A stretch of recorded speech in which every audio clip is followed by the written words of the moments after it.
people who really track this stuff, podcasts absolutely murder television and radio.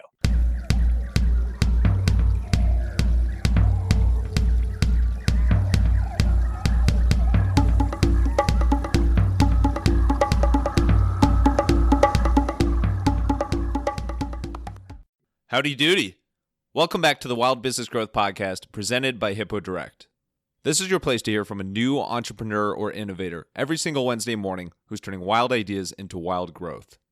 I'm your host, Max Branstetter, digital marketing dude at Hippo Direct, and you can reach me at max@hippodirect.com for help using your podcast as a marketing tool.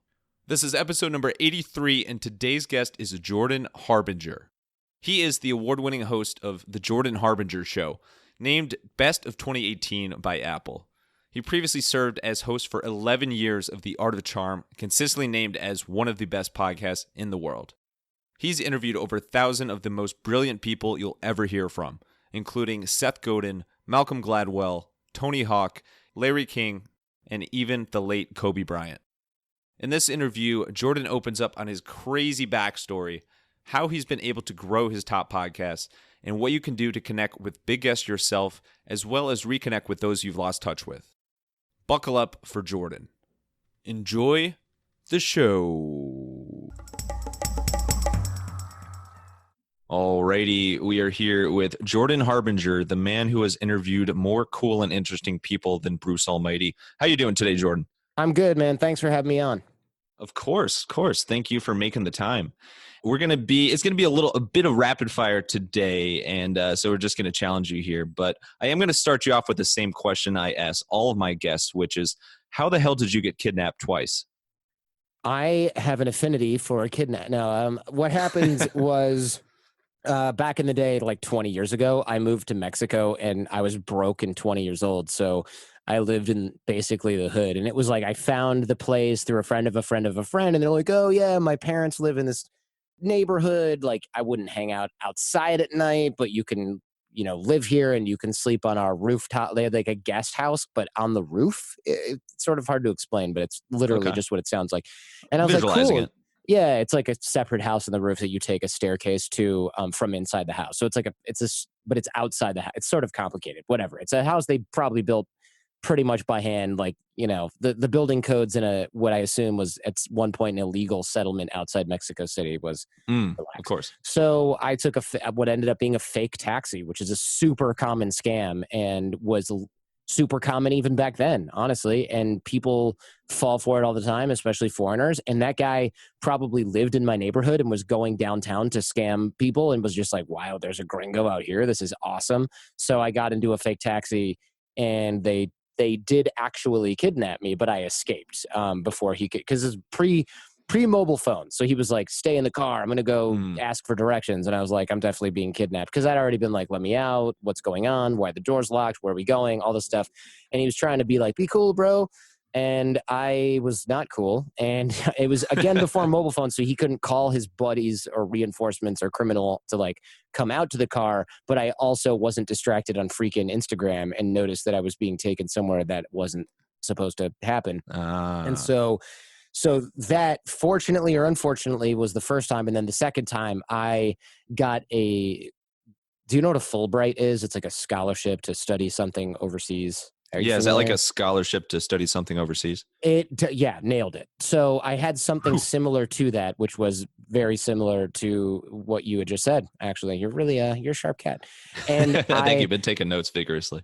Yeah, and I went to a country called Serbia, which I want to say is a great place, and I have a lot of cool friends there, and I had a great time there. Except not Siberia. It's part of the former Yugoslavia, so it's Serbia / at the time it was Serbia Montenegro. And the people who paid for my fellowship, it wasn't an actual Fulbright. It was something else that was funded by the Department of Defense. And so the country was like, anybody who comes over here on this scholarship is just a spy, for sure. So they had all these rules and restrictions on me, and I was like, these are all annoying. I'm not going to follow them because, it's un-American or whatever. I was probably like 23, 24. I was like, I'm not going to deal with that. These guys are idiots. And sure enough, I got away with it for months and months and months. And then the cops would like start knocking on doors and looking for me. And they're like, where's this guy? He's not. Yeah, I had to live where they said I could live. And I was like, no way. I'm going to live like where I want. on my own. You weren't allowed I wasn't allowed to live on my own. I had to be in a approved place where the police like knew where I was at all times, basically. And I was like, no, to hell with that. So they sent out their internal state security police, which are just like these methed up, drunk idiots who were, they're like Bosnian militia soldiers that just decided they were going to be cops because they'd committed war crimes in Bosnia, and then like their house got burnt down by the Croatian militia or something horrible. Yeah. So they had been through traumatizing experiences. I'm not trying to make light of that. They'd been through traumatizing experiences, but they were like effed up and they shouldn't be given guns and badges, but that's how they kept them out of trouble with the law and hid them inside the country. So those guys found me, decided I was a spy, and they're like, we're just going to beat it out of them. And then after a while, they were like, this kid is just a stupid college student. He's like 24. What the hell? What are we doing? Like, this is so stupid. And I was like, I'm dying and I need water. And they're like, hold on. So they left. And I was like, I'm not that thirsty. And I bolted. So, but they had screwed up one of my friends too by beating him real bad because he was an idiot. He's like, you know who my dad is? Because his dad was a big deal in Italy and also was a Serbian mobster back in the day, or a mob affiliated guy back in the day. And his name carried like very little weight. And they also just thought this guy's a punk because he was being a punk. And he's just name dropping random people. Yeah, and being like, you don't know what you're getting into, mate. And I was just like, guys, this is a mistake. And he's like, shut your face, you fat piece of crap. I'm going to tell my dad. And I was like, dude, you're going to get us killed. You're a moron. And he almost did get us killed. Yeah, so after that, I stopped hanging out with him. Let me put it this way. This is a guy who had a knack for getting into trouble. I went over to his house once. This is probably before we got kidnapped. I don't remember now. I assume so, because I did limit my time hanging out with him after that. This should have been my first warning, but it really wasn't his fault. I go to his building, and I'm like, hey, I'm trying to get in the front door, and there's a ton of blood outside. Just an absolute ton. And there's a lot of cardboard on it that is soaked in blood. Did somebody jump off the roof? Like, what's going on? He's like, no, the cops were here earlier. I'll just walk around it. So I walk around / through this obvious crime scene. And everything is messed up. There's bullet holes everywhere. There's broken glass. And I'm like, what happened? And then he goes, oh, you're going to want to read the newspaper. So the next day I go grab the newspaper. Sure enough, they caught a massive arms dealer, like a cache of arms, rocket launchers, grenades, machine guns, all in the ground floor of this very small apartment that was in his same building. And he's like, yeah, and I knew the guy. And I should have been like, ding, don't hang out with this guy anymore. But I didn't. I was like, oh, yeah, that's weird. Your neighbor's an arms dealer. Wow, I shouldn't. But that was what you do when you're 23, 24. You don't go, wow, you're an idiot. And I'm also one of your friends. Maybe that's going to be my blood outside your building. Holy moly. Okay. Yeah. So I didn't really know where that story was going at the start. And I'm not sure I know where it was going at the end. But that's a little snippet of the life. I guess we'll say the life you had as an early 20s-year-old and the crazy things you're exposed to. Yeah. So that's pretty out there. And it has an obvious nexus to wild growth of your business, right? I mean, I probably don't even need to explain how that relates. It doesn't. We don't even need to explain how that relates because the connection is, of course, so clear to everyone listening.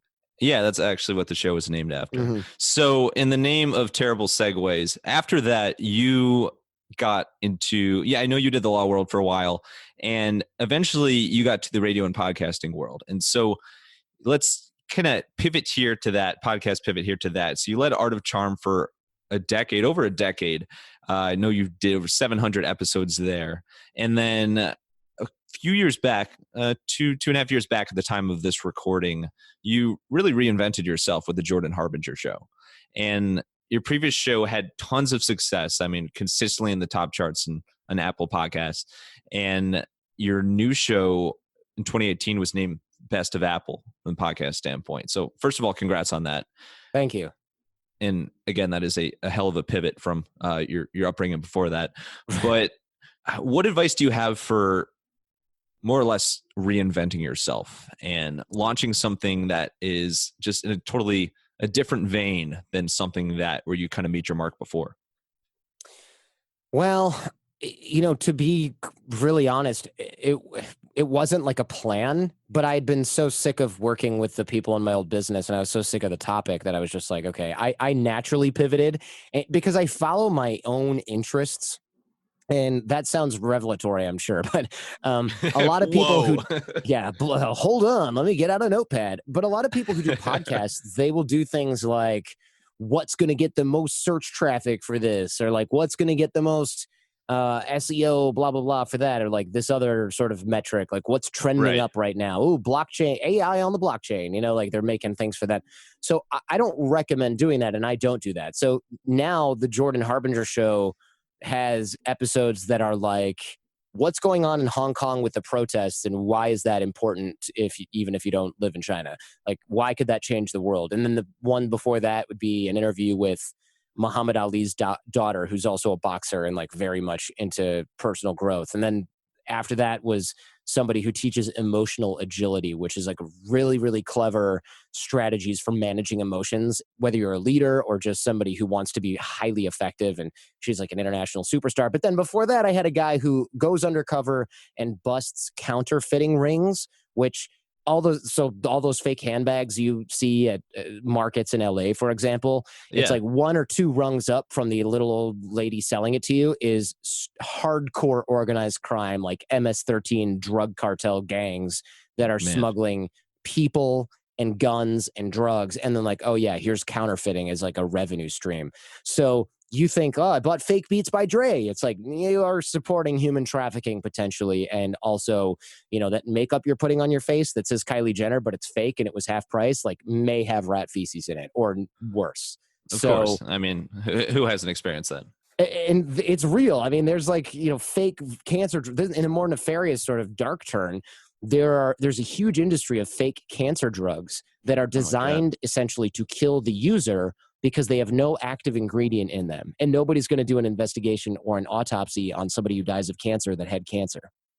So it's pretty gross. So I'll do shows about that kind of thing and expose it. And maybe that's one of the reasons I'm going to get, hopefully I'm not going to get kidnapped again.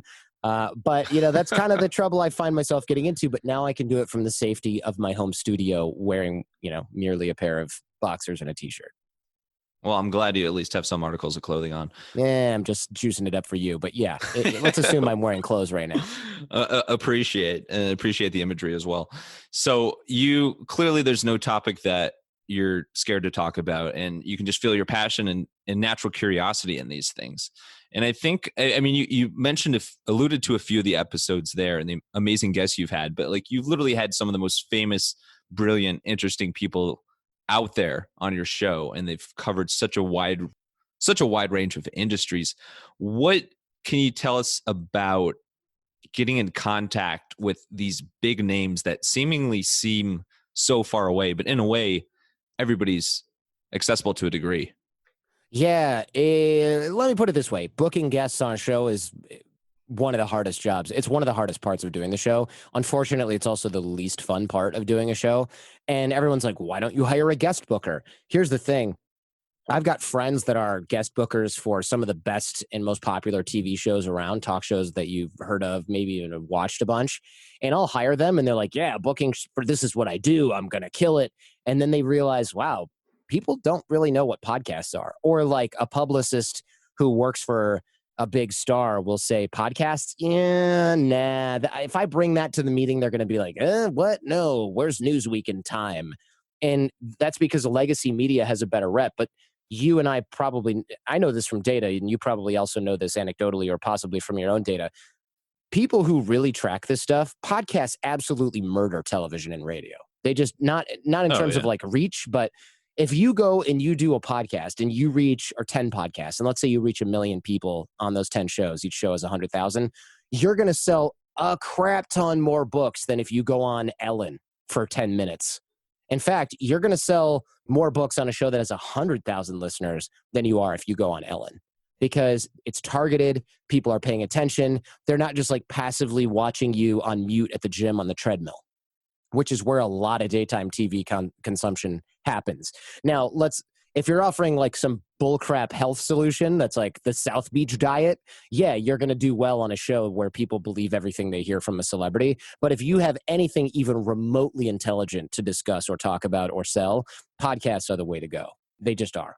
Yeah. And note to self to save the South Beach diet portion for the next episode. But of Ellen. It's it really is incredible. I mean, I don't think there's been a medium like this that is such an intimate connection between the listener and whoever's putting the content out there.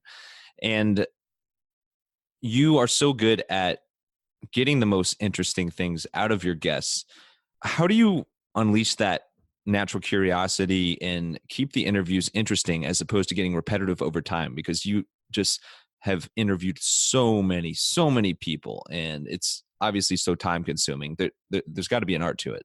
Yeah, there is. First of all, you have to, I mentioned this before, but I think it's even more important now. You have to follow your own interests. So if I know you've got a wild business growth podcast, but a lot of people in your position might be like, and let's say you have the crush your Instagram growth podcast. You're talking about Instagram growth constantly. That's great if you're interested in that and you're super passionate about that. But let's imagine that after 2 years, it's like, okay, pretty much said kind of everything I need to say about this.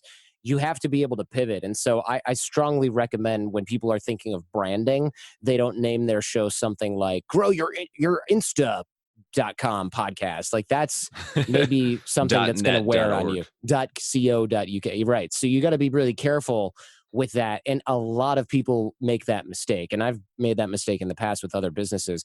You have to be really careful with that. So for me, again, I follow my interests. So if I'm interviewing a guy who found a lost city in the jungle, which literally is episode 299, then that's super interesting. But then after that, I'm interviewing somebody who escaped from a cult. So I don't have, my niche is, hey, look, if you want really good interviews with people that are really interesting and hard to get and hard to beat, that are really, really in depth and well prepared, because I spend 10, 20 hours prepping for each guest, then you want to go to the Jordan Harbinger show, because that's where you find that. And you're going to find me there. And if you like my interview technique, you're going to enjoy that. And then, of course, every episode has sort of practical things that you can apply, even if it's a little bit tangential. Like, it's tough to get practicals out of somebody who discovered a lost city in the jungle that you can apply when you live in Ohio. But I will get there. You don't know until you would be surprised about Ohio. I'll tell you that much. Yeah. And also you'd be surprised because, of course, the guy was like, look, I had to do crazy networking connections and sales tactics to convince people I wasn't just a crazy person. I'm like, oh, what were some of those? And he's like, oh, here we go. So that's very practical, even if you're not trying to find lost cities in the jungle. So this to me is extremely fun. I get all the diversity of thought that I want.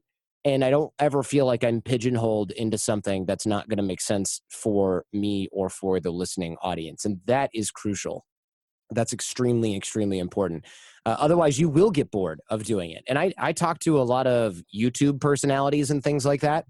And they'll do, I don't want to mention them because I don't want to, that I didn't ask for permission, but I talk to people with like millions of subscribers. We're talking between 1, 2, 3, 4, even more million subscribers on their YouTube. And they'll call me and they're like, or we'll meet somewhere and like, hey, we would love to have you help us get into podcasting. And I'm like, let me save you some trouble. You got 4 million YouTube subscribers. Why do you want to get into podcasting? It's a lot of work. You're going to add income to your business, but it's going to take a lot of time. It's going to be hard to stand out. And they're like, no. We're not just trying to add a revenue stream to our existing business. Sure, that's part of it. But we're so sick of making the same video every week, for years on end, because if you've got a YouTube channel and you've got your magic formula that's netted you 4 million subscribers, you have to do the same thing that your audience expects from you. And you have to keep doing it. And you have 2 minutes to do it because that's the attention span, or 3 minutes, whatever. That's the attention span on YouTube. I can go, all right, this is kind of experimental. Let's talk about the Hong Kong protests for an hour and a half. And my audience is like, great, this is awesome. Where do I sign? I really like this. Hey, I didn't think I would like this. Turns out I loved it. I can do that. If those guys experiment and something goes wrong, then they fall out of favor with the algorithm. Their business basically disintegrates. And I read articles online on the Wall Street Journal where a bunch of top YouTubers are taking a break. And it made news because these guys hadn't taken a break for like 6 years. And I'm like, how is that possible? Jeez. And the rationale is if you don't post regularly, the algorithm deprioritizes you, and therefore your discovery goes down, but also the plays on everything else goes down. So your income can just basically implode if you miss 1 or 2 weeks. And I'm like, well, produce stuff in advance and get ahead. And it's like, you don't understand. This is a ton of work. Each one of these is a massive, massive amount of work. They're spending the same amount of time producing a 2 or 3 minute video and trying to catch all the right keywords and tags as I'm spending preparing 3 hours of content each week, which is bonkers to me. Exactly. Absolutely bonkers. By the way, the word bonkers is totally underused. So thank you for bringing that back. I agree. Yeah. This is why we're here. But to your point, I think obviously a ton of work goes into it, and you've demonstrated how impactful the prep is for your interviews. But you also need to have fun too. And so it's so key that you need to have something that is fun and appealing to you and that you're going to be continually interested about, as to something that you're just going to get bored to death of. Mm-hmm. Imagine you started your own podcast. You're growing your brand, sharing your expertise, maybe even your terrible puns, and meeting fascinating people. That is awesome. Now, imagine all the hours you've lost every week due to the podcast's demands. Not so awesome. I am your podcast producer. Email me at max@hippodirect.com. So let's get to a fan favorite segment called the Wild Business Shout Out of the Week. The Wild Business Shout Out of the Week! Okay. Wild Business Shout Out of the Week. This is where we talk about a recent brand or campaign that caught our attention. And speaking of fun and cool and bonkers, there was a fun and cool and bonkers product that involves a smartphone case that you were mentioning earlier. You want to walk us through what that is? Yeah, so this iPhone case, it's called the Pela case, Pela, in case people want to go check it out. But these are iPhone cases and screen protectors for Apple Watches and Apple phones that are biodegradable. So I didn't even think about this, but the case that's made on those silicone cases and stuff like that are on the outside of phones, those things take like 1,000 years to degrade in the landfill, if not longer. Because they're made well and they're thick and they protect from bounces and stuff. And it's like, well, wait a minute. Even the phone I'm recycling after maybe if you keep your phone a long time, 3 years, 4 years, right? And most people are upgrading every year. So you have to throw that case away. It's no longer good. Sometimes they look almost new, even by the time I'm like, oh, I guess I'm done with this. And the phone gets recycled. The case doesn't. So my friend was like, all this stuff just ends up in the ocean. We need to figure out a way to make it degradable. So they make these biodegradable phone cases. You can literally, if you wanted to, bury them in your backyard and they would biodegrade over a reasonable period of time. And you can send them to him. So let's say you don't have a backyard, you live in New York, you can send them back to the company and they will biodegrade this case. They will compost it. It's compostable. That's what I was looking for. And they're working on, I can't remember the exact term for this, but like ocean compostable. It's not quite the right term, but you know what I mean? Like things that if they do land in the ocean, they don't last 300 years in the ocean. They last maybe a couple of weeks because they degrade. You wouldn't want something that degrades too quickly because your phone's going to get wet and you don't want your case to melt. But they're working on something you could throw in the ocean by accident, hopefully, that doesn't stay in the ocean until your great-great-grandchildren are like driving around in flying cars. You're talking about the Jetsons, right? Yeah, or just whoever, or us. I mean, it could happen. It's coming. Yeah, it's been coming for a long time. Yeah, it has. That's what she said. And sounds like a very, very cool product, and it's very disruptive. I mean, from what you know about it, how are they approaching this massive market of smartphone cases, iPhone cases? Because I can't imagine it's the easiest thing in the world to disrupt Apple. Yeah, well, Apple only sells a small percentage of cases, actually. I mean, I don't know if it's a small percentage. They don't sell 100% of the case market, and they don't sell, they sell all the phones, but they don't sell the same percentage of cases for the phones, is what I meant to say. Right. So you can grab market share in the case. And also, they're not really saying our cases are better, our cases are cheaper, look, you get a cooler design. Like, none of that. They're saying, look, you're basically an a-hole if you buy a case that doesn't biodegrade. So go ahead and go to the Apple store, but you're a bad person. Because here you are on Twitter being all, hey, look, the environment, global warming. And it's like, well, cool, but yeah. So the problem is you're just throwing this in the ocean, whether you want to or not. It's in a landfill in freaking Malaysia. That is not good at all. And what you have from Pela is not moral licensing, but you have a better way to say, look, this is something that if you are somebody who cares about this, put your money where your mouth is and buy something that's not awful. And that's what they're doing. The anti-asshole approach, I will call it. Yeah. The AAA, the A3. The trip. I like it. It's got a ring to it. All right. So let's wrap up with some rapid fire Q&A. You ready for it? Ready. All right. Let's get wild. Not that you haven't shared any wild stories so far. So hobbies are inherently creative. What would you say is your number one most favoritist hobby? My number one most favoritist hobby, I study Mandarin Chinese. I'm not sure how wild that is, but Yeah. maybe it is. I'll give it to you. All right. How many years have you been doing that, by the way? 7 years.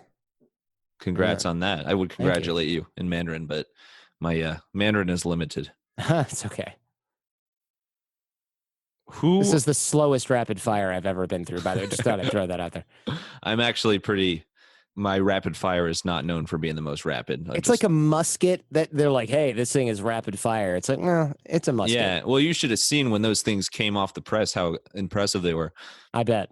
Anyway, speaking of rapid fire and guests, out of all the guests you've interviewed, who has caught you by surprise the most and just totally blew you away? Howie Mandel caught me by surprise because I kind of expected him to be wild and zany the whole time and be kind of ridiculous the whole time. And, and he was super fun and funny, but he was really down to like get serious, talk about mental health, talk about the things that he's done in the past that have formed his career that were maybe not so glowing and, I don't know, shiny and painted him in a great light, Yeah. And that's really cool. And he also was not trying to sugarcoat the past. A lot of these like guru types, not that he's one of those, but a lot of these sort of online influencer types, they'll be like, and then I got in a car crash and I was like, have I really loved? Have I really lived? And it's like, bro, that didn't happen. That didn't happen. You did not say that. You were like, oh, my head hurts. You didn't have this passionate speech. You're just trying to sell us your e-course. Howie was more like, man, I was just this depressed mess. And I thought, I liked comedy and I bet I could do it. It looked really easy. And then I totally bombed. And then but I really liked it. So I tried it again. And then I realized I have to work hard for this. And then, So that was his career path. And he was really open about it. And he kind of looks back on it and he's not romanticizing the whole thing and stuff like that. So I thought this is so interesting and makes total sense to discuss things like this. But a lot of people are afraid to do it. So his vulnerability, that was like real vulnerability, was pretty admirable, honestly. Oh, that's awesome. That's such a powerful quality. What is a quirk you have? So maybe it's something your wife or baby, I'm sure your baby calls you out on a lot of things now, calls you out for that's a little bit quirky about your personality, but it's just who you are. Like you're not going to change. There's tons of stuff like that. Unfortunately, we're going to limit you to one.